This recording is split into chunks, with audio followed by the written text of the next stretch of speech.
New life sprouts quietly. Let's get this out. Unlike the noise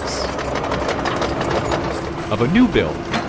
Both are beautiful to see in Louisville. I think this is great. This is a great first step for the community. Justin Wood is a local builder who understands an excavator can be uplifting in more ways than one. They're going to be really excited to see this happening.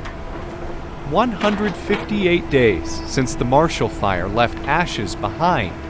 Ground is broken in Louisville on the first new home.